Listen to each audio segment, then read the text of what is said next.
Listen, Buddy by Helen Lester, illustrated by Lynn Munsinger.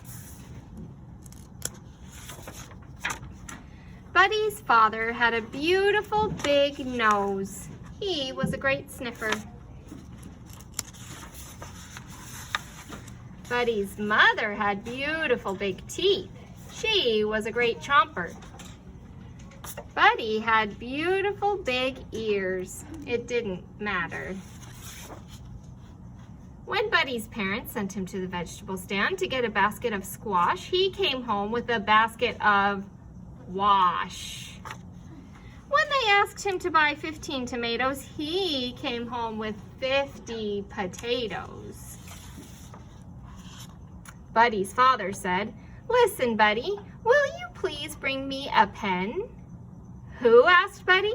"You," said his father. "Will you please bring me a pen?" "A what?" asked Buddy.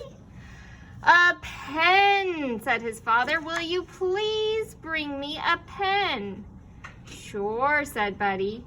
Buddy's father said, "Listen, Buddy." What did he bring? A hen. It rhymes with pen. Buddy's mother said, "Listen, Buddy, will you please get me a slice of bread?" "Who?" asked Buddy. "You," said his mother. "Will you please get me a slice of bread?" "A what of what?" asked Buddy. What is he doing instead of listening on this page? He's just saying what? Well, what's he doing? Look at the picture. Yeah, he's watching TV, and so instead of bringing bread, a slice of bread, said his mother. "Will you please bring me a slice of bread?" "Sure," said Buddy. Buddy's mother said, "Listen, Buddy." A slice of bread? Yeah. Somehow, Buddy's mind was always wandering too far away from those beautiful ears. His parents tried yelling, "Listen, Buddy!" They tried whispering, "Listen, Buddy!" Nothing worked. One day, Buddy got permission to go for a long hop. He had never before been allowed to go beyond the vegetable stand. "Listen, Buddy," his parents warned him, "just remember that at the end of the road, there are two paths. The path to the left will lead you around the pond and back home. But the path to the right will lead you to the cave of the scruffy varmint. And that scruffy varmint has a nasty temper. So be sure to take the path to the left." "Right?" asked Buddy. "Left," said his parents. "Right," said Buddy, and with a salute of his paw, he hopped away. He meant like the right on the right. Feeling very grown up, Buddy hopped along past the vegetable stand and on to the end of the road. "Now, let's see," he pondered. "Was I supposed to go left or right? Or right? Or left?" He thought as hard as he could. "The last thing I said was right, so that must be right." Right he went.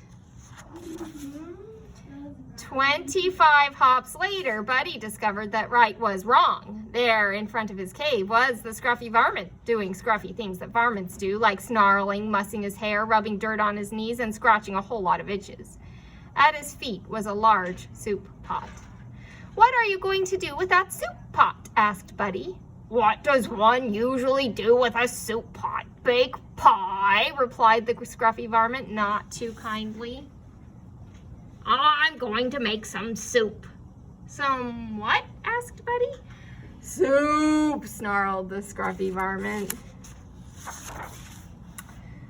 Buddy had forgotten his parents' warning about the scruffy varmint. He asked eagerly, "May I help?"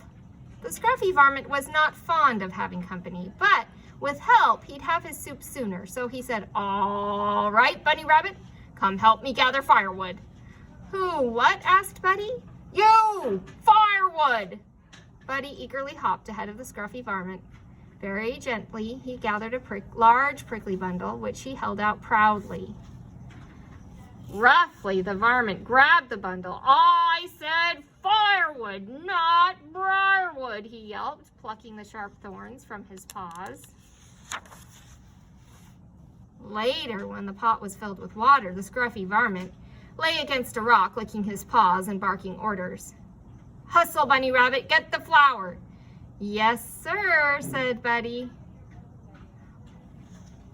5 pinches of salt. Yes, sir, said Buddy.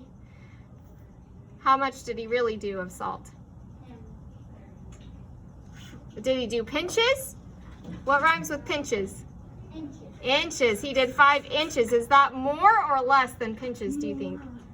It's going to be a pretty salty soup, huh? 15 tomatoes. Yes, sir, said Buddy. Potato. And a big load of squash. Yes, sir, said Buddy. The scruffy varmint rose and gave the soup a stir. He took a taste. It tasted a little like, well, maybe it needed some pepper? Bunny Rabbit, get the pepper from the left side of the kitchen sink, the varmint growled. Who get the what from the where side of the where what? Asked Buddy. Do you think pepper's gonna help this soup?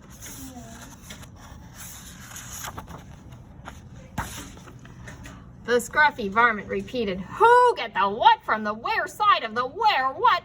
Never mind. He stalked into the kitchen and got the pepper himself and sprinkled it into the soup. There, he snarled. Now, Bunny Rabbit, put the soup on the fire. Buddy put the soup in the fire. The fire went. So did the scruffy varmint. I'll teach you, he howled, I will have soup, Bunny Rabbit soup. And I know just the bunny to use, the Bunny Rabbit who never listens. Buddy listened.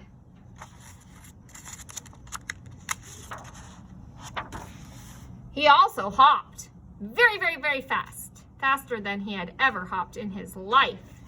He whizzed up the road, past the vegetable stand, and into the safety of his own house.